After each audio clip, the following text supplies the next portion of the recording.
Henrique Cassiano, estudante de audiovisual. Eu criei esse canal na quarentena para ter algo para fazer, ter algo para escrever. Nesse canal eu vou estar postando o que eu gosto, as coisas que eu quero falar. É só isso mesmo. Muito obrigado se você gosta do conteúdo e vamos pro vídeo. Isso aqui sou eu, na real. Todos os desenhos aqui sou eu.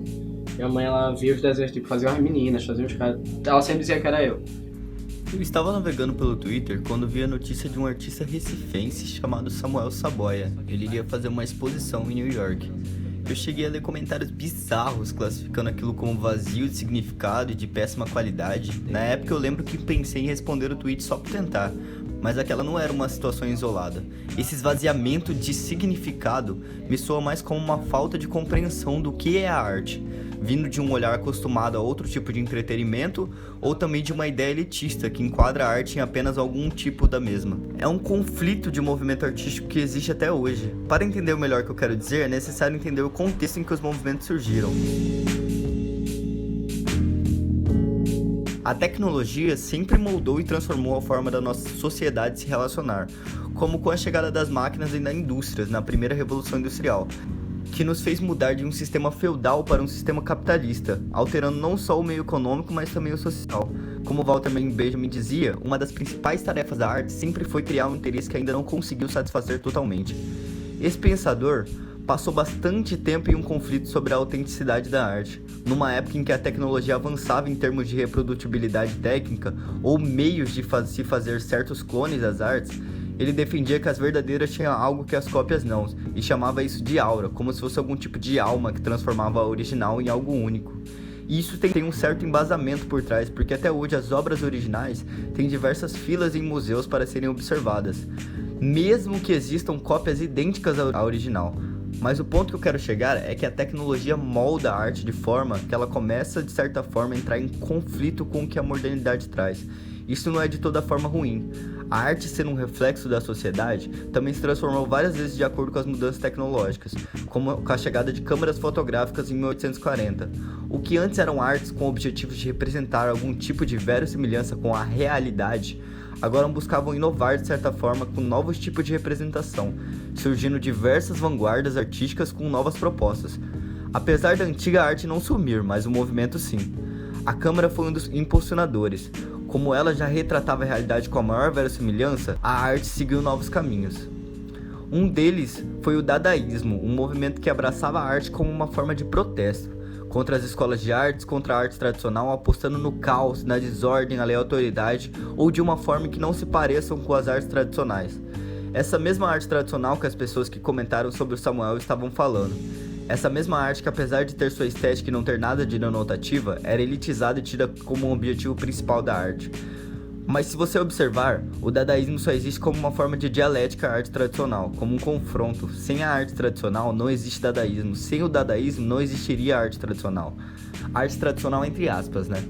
Como propôs em um dos seus textos, Sergei Eisenstein, um teórico do cinema e da arte, inspirado no materialismo dialético de Engels e Marx, disse assim: a projeção do sistema dialético de coisas no cérebro, na criação abstrata, no processo de pensamento, produz métodos dialéticos de pensamento, materialismo dialético, ou seja, a filosofia. Já a projeção do mesmo sistema de coisas, ao criar concretamente, ao dar forma, produz arte. O fundamento dessa filosofia é um conceito dinâmico das coisas. Ser como uma evolução constante a partir da interação de dois opostos contraditórios, síntese surgindo da oposição entre tese e antítese. Uma compreensão dinâmica das coisas é também básica, no mesmo grau, para uma correta compreensão da arte de todas as formas artísticas.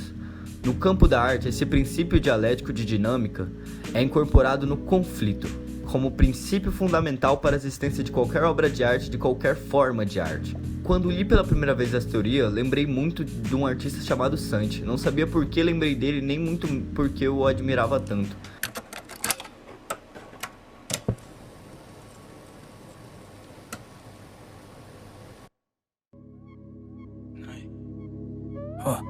Se a vida é saga, o amor é sacro. Se a tua é vaga, enche meu saco e assim espera.